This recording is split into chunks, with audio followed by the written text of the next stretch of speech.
You ask Tiger to calculate. This deals with finding the midpoint between 2 points. The midpoint between the 2 points is negative 13, 84.5. Let's solve it step by step. Plot the 2 points and calculate the midpoint using the formula. The coordinates of point 1 are, x1 equals negative 11, y1 equals 86. The coordinates of point 2 are, x2 equals negative 15, y2 equals 83. PM represents the midpoint of the 2 points.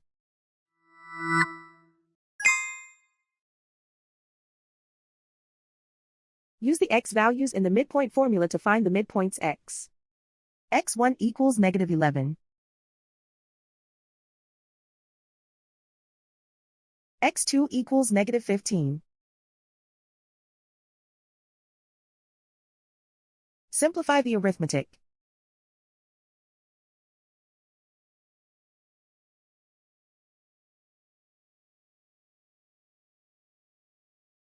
Use the y values in the midpoint formula to find the midpoints y. y1 equals 86. y2 equals 83.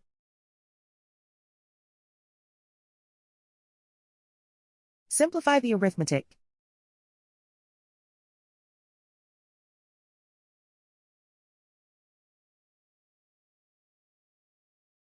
And so, the midpoint is negative 13, 84.5.